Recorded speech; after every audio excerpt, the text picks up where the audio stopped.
All right. So we've got this really interesting dissertation. Okay. It's all about creating a solid training program Mm-hmm.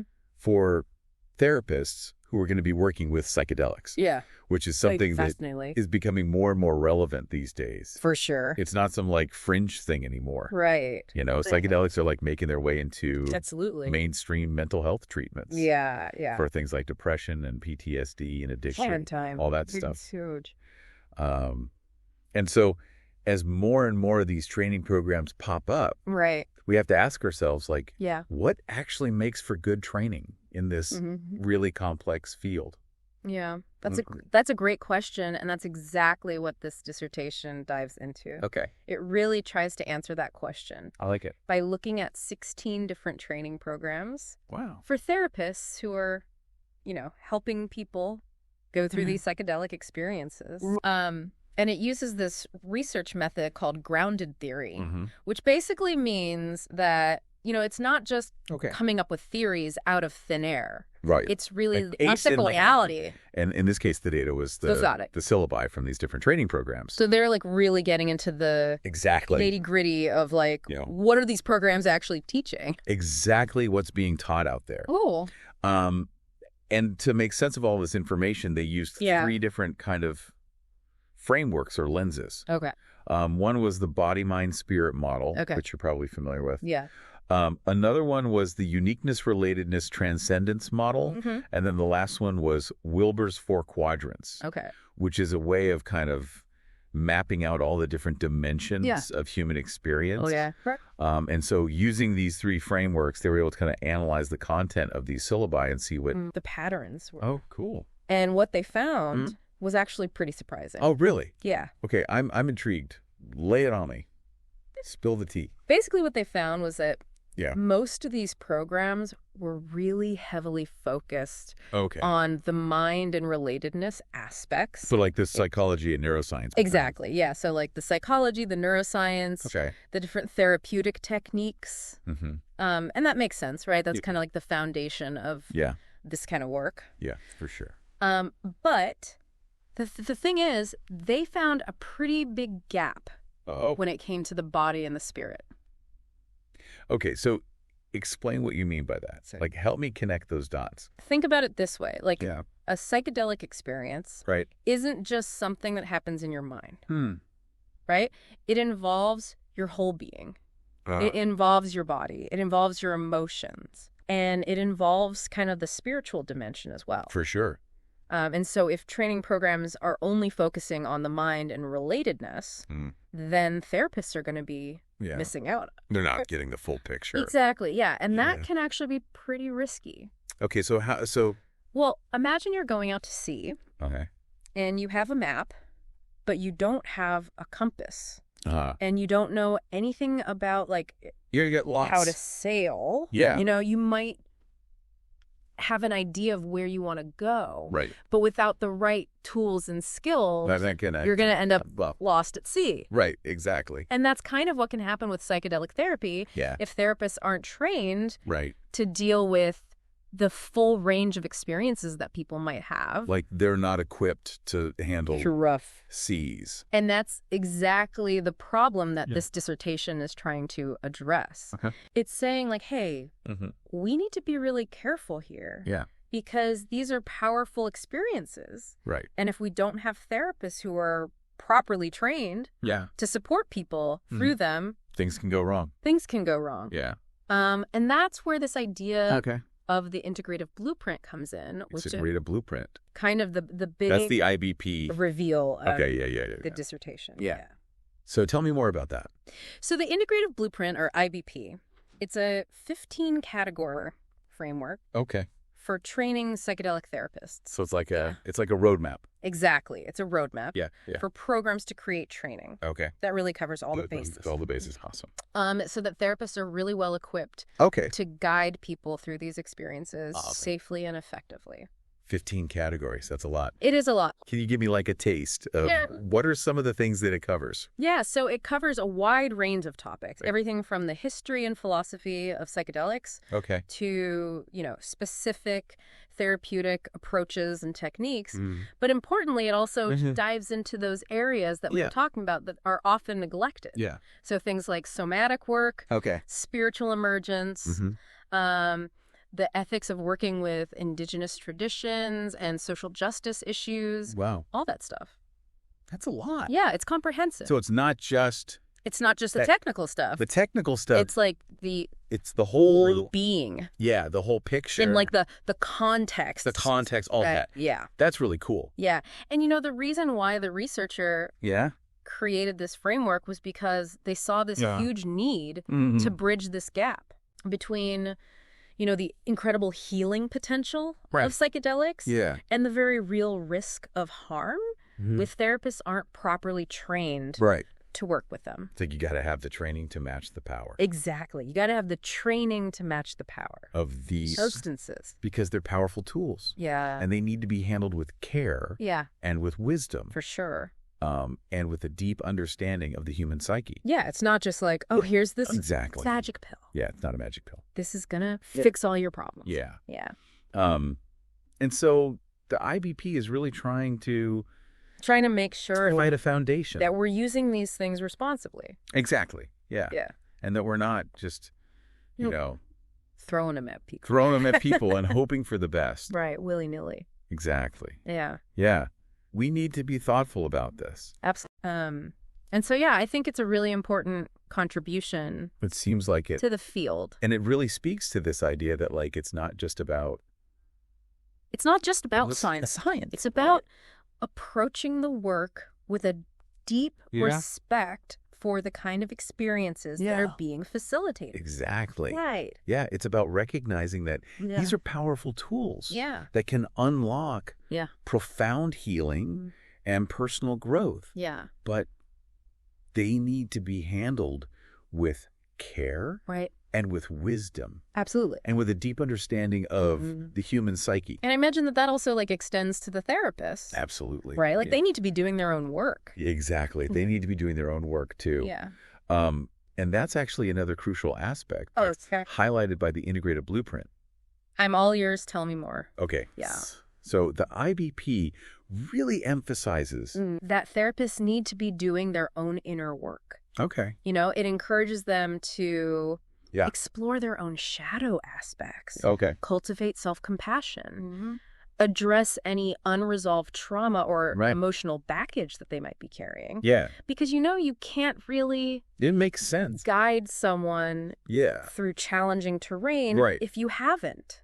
You got to know the territory. Traversed your own inner landscape first. Right. You got to do your own inner spelunking before you can guide others. And, it's not just about personal growth. It's also about cultural sensitivity. Okay. The IBP really highlights the importance of incorporating indigenous knowledge and perspectives, recognizing that these cultures have been working with psychedelics for centuries. Right. And I think that's such a crucial point. Yeah. Because for too long, Western science is often ignored or dismissed. Kind of ignored and dismissed. Other ways of knowing. Exactly. Yeah. And so I think this research is really calling for a more inclusive approach, one that really honors the wisdom of those who came before us. We don't have all the answers. Exactly. Right. Yeah, we don't have a monopoly on understanding these experiences. And there's a lot to be learned from other traditions. Yeah. Right. So the IBP really encourages therapists to approach indigenous knowledge with respect and with humility and to really be open to learning from these rich traditions that have been passed down. It's like integrating the best of both worlds. Exactly. Yeah. It's about integrating the best of both worlds. The science and the wisdom. Yeah. To create a more holistic and effective approach to psychedelic therapy. This IBP framework sounds like a game changer. I think it has the potential. It seems like it could really raise the bar. Yeah, to really raise the bar. For these training programs. For training programs. And help to ensure that therapists are ready to handle... this. Yeah, to handle the complexities of these experiences. It's pretty powerful stuff. Yeah. And, I think it has the potential to do just that. Yeah. It provides a roadmap for programs to create a really comprehensive curriculum that covers the full spectrum of knowledge and skills and personal development that's necessary to guide people safely and effectively. That's cool. Yeah. It's about creating a new generation of therapists. I like that. Who are not just skilled clinicians, but also new generation. Ethical, yeah, compassionate, and spiritually aware guides. Spiritually aware guides. Yeah. I love that it speaks to this potential of like psychedelics to facilitate these really profound spiritual experiences. Spiritual experiences. Which we've talked about can be incredibly healing. Yeah. But also potentially challenging. Yeah, they can be a little scary. Yeah, absolutely. Yeah. And the IBP doesn't shy away from that. It explicitly includes training on how to support people navigating spiritual emergence. So those moments of expanded consciousness and interconnectedness, that can come up during these psychedelic experiences. Which can be disorienting. They can be disorienting. For people who haven't experienced that before. Exactly. And if you don't have the right support to integrate those experiences, it can be really... It can be scary. Yeah, it can be scary. It can be overwhelming. Right. And so it's really crucial for therapists to have the knowledge and skills to help people navigate those non-ordinary states of consciousness safely and effectively. This all makes perfect sense. Yeah. But I'm wondering, how is this research being received? That's a great question. In the field. Yeah. Are people actually... our training programs. Using this integrative blueprint. Adopting this, it's still early days. Okay. This research is really a call to action. Right. It's a roadmap for the future of psychedelic therapy training. Yeah. So it's too soon to say how widely it's going to be adopted. Yeah. But I can say that it's generating a lot of interest. And a lot of discussion within the field. It's starting conversations. Yeah, it's sparking important conversations. That maybe weren't happening before. Exactly. Yeah, about... So that's a good thing. Yeah. Yeah. About, what it really means to be effective and responsible in this work. Cool. So for someone who's thinking about a career in psychedelic therapy, what advice would you give them based on this research? I would say, seek out training programs that align with the principles outlined in the integrative blueprint. Okay. Look for programs that emphasize not just the scientific and therapeutic aspects, but also those often neglected areas we've been talking about. So somatic work, spiritual emergence, cultural sensitivity, social justice. So don't just focus on the... Yeah, don't just focus... The technical skills. A lot of technical skills. Look for programs that also nurture your own... the whole package. Yeah, the whole package. I imagine it's important to really inquire about the program's curriculum. Absolutely. Who are the faculty? Yeah, who are the teachers? What's their approach? Yeah. And does it feel right to you? Does it feel aligned with your values? Trust your gut. Trust your gut. Yeah. Choose a program that feels like a good fit.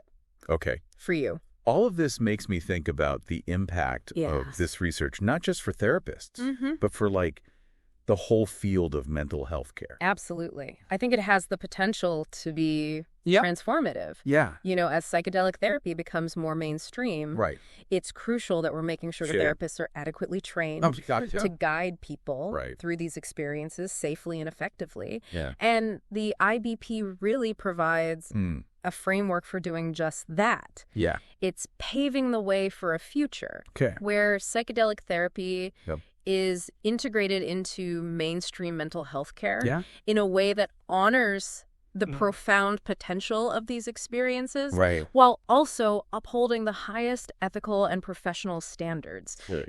It's a future where therapists aren't just knowledgeable about the science, but they're also really attuned to the ethical and spiritual and cultural dimensions of this work. It's this research is pushing the field to think beyond just the medical model. Yeah, it's about embracing a more holistic understanding of healing. Yeah, more holistic.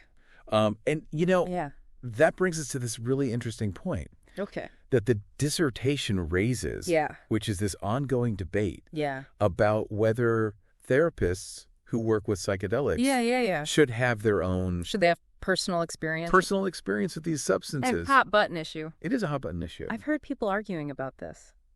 Yeah, you know... On both sides. Strong opinions on both sides. Yeah. You know... Some people say it's like absolutely essential. Some people say it's absolutely essential. Like you can't guide someone. You can't guide someone through this if you haven't been there yourself, experienced it yourself. Right. And then other people say, well, hold on a second. You know? What are the ethics of that? Yeah, what are the ethics of that? Yeah. What about potential biases? Or are you going to project your own experiences onto your clients? Right. It's messy. Yeah, it's messy. So what does the dissertation say? So the dissertation actually acknowledges the complexity of this issue. Mm-hmm. It doesn't take like a definitive stance, but it presents both sides of the argument. Got it. And it really highlights the nuances and the gray areas. So let's break it down. Yeah, let's break it down. What are some of the arguments for therapists having personal experience? People who are in favor of therapists having personal experience say that, you know, it gives them a much deeper understanding of what their clients might be going through. Okay. You know, they say it's like trying to describe the ocean to someone who's never seen it. You can use all the words in the world. You can read all the books. You can read all the books. Watch all the documentaries. You can watch all the documentaries. But until you felt... waves crashing on your skin. Tasted the salt water. Tasted the salt water. You don't really know what it's like. You don't really get it? You don't really get it. Yeah. And so... They say it's the same thing with psychedelics. You gotta walk the walk. You gotta walk the walk. Talk the talk. You gotta talk the talk. Yeah. You know, and that this firsthand experience can help therapists respond to their clients with more empathy and sensitivity. Especially when really difficult stuff comes up. Yeah, like really challenging emotions or existential questions come up. Okay, I got it. What about the other side? But then on the other side, people say, hold on a second. You know what, if therapists start imposing their own experiences or biases onto their clients, you know, what if... Instead of just holding space, you're like... Yeah, what if they're subtly trying to lead the client in a particular direction? To their own interpretation of what it should be. Their own interpretation of what a meaningful experience should be. Right. And that's a valid concern. That's a really valid concern. Yeah, and it really speaks to the importance of having ethical guidelines that emphasize therapist neutrality and non-directiveness. So the client's journey is their own. The client's journey is their own. The therapist is just there to... The therapist is there to support, but not to... Not to impose their own... Support, not to impose their own... Impose their own agenda. Exactly. Okay.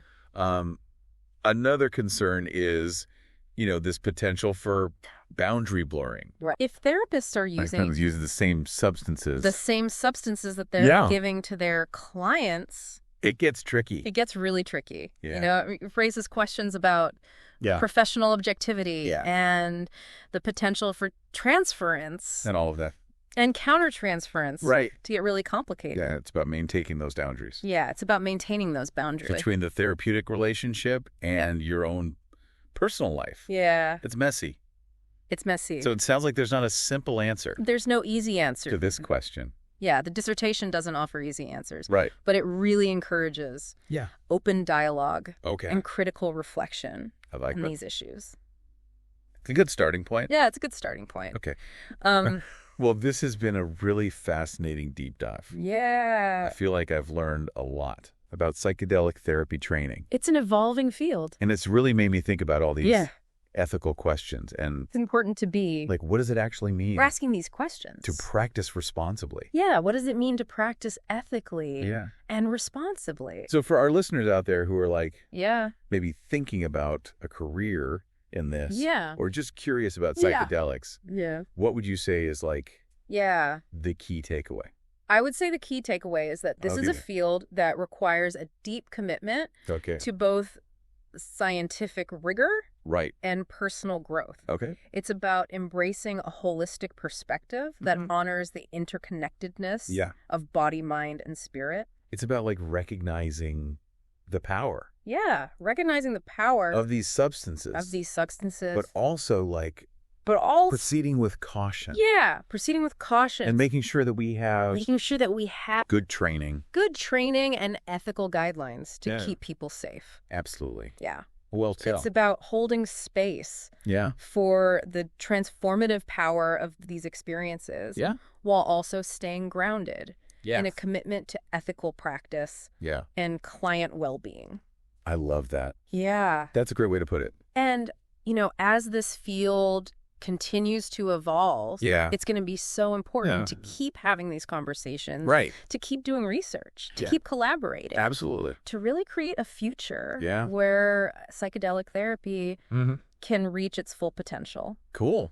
Yeah. Well, thank you so much for joining us. Yeah, thanks for having me. For this deep dive. This was fun. Into the world of psychedelic therapy training. Awesome. And to our listeners out there. Yeah. Thank you for listening. Thanks for tuning in. And keep exploring. Keep exploring. And keep questioning. Keep questioning. And keep engaging. And keep engaging. With these important conversations. Absolutely.